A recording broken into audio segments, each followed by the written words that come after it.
Next, I'm going to modify a header, navbar, footer, and our index HTML to be able to complete our CRUD functionality. So let me fast forward and I will explain to you every modification I make each page.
Let's start with the header. The first thing I did here is included a CSS file, which is still missing, which I will be creating here in the static. So let's create that real quick.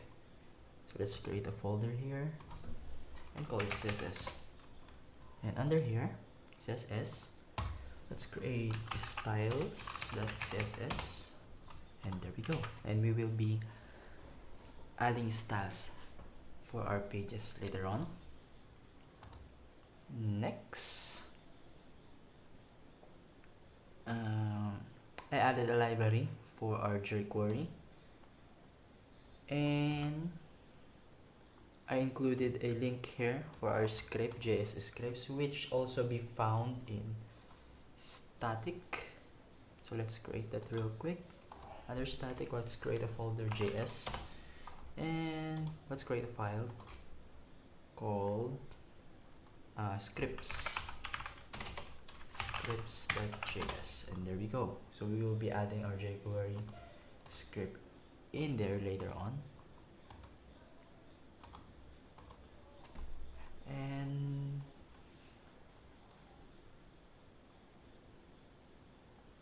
And that's okay.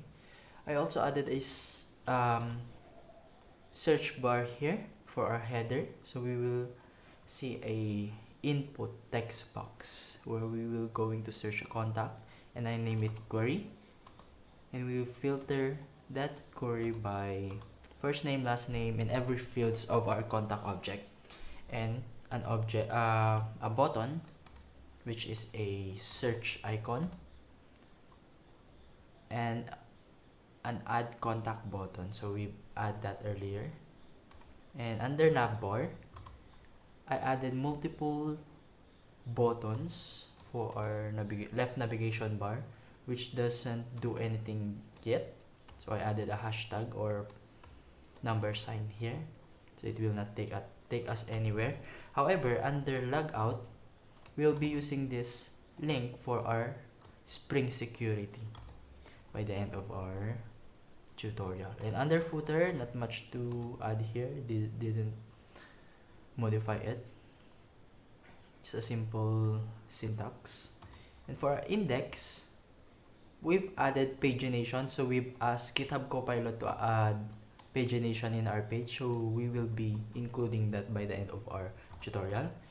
And since we are using timelift to manage and bind our values, I added this th for our table header, and each value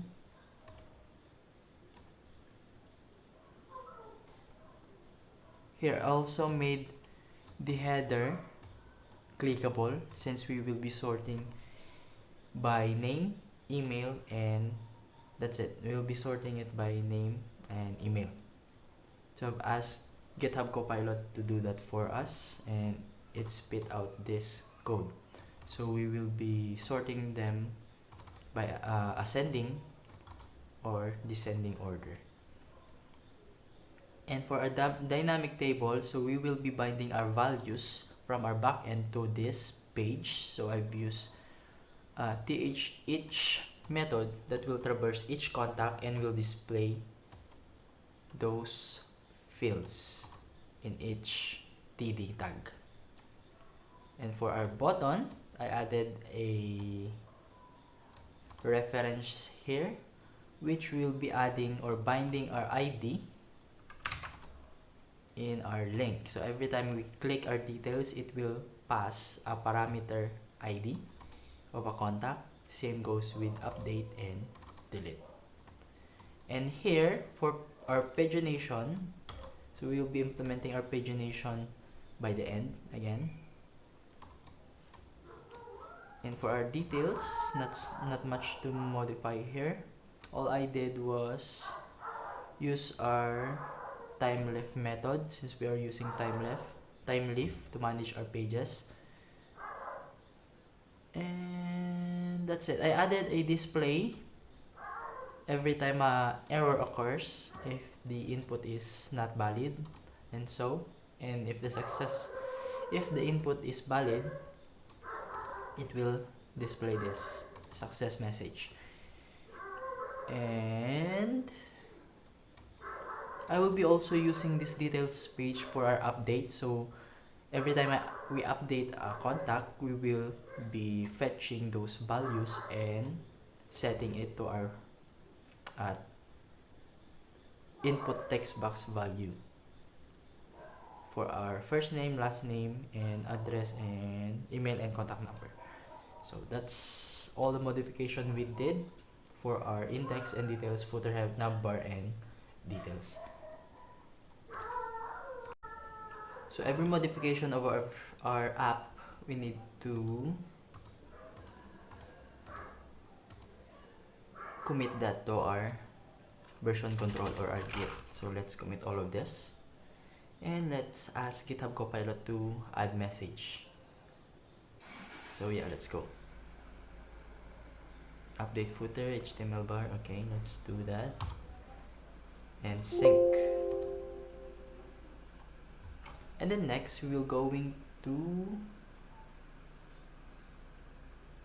sync our develop and master. So they should have the same reference. So to do that, let's open our Git bash. So first, we're going to check out our master branch. So check out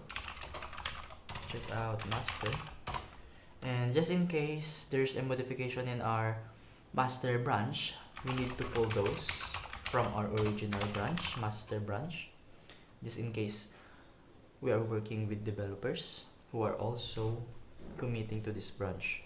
So let's do that. So far, since we are the only one modifying, it is already up to date, so there's no modification on our master. Next, we're going to merge. So let's use the git merge.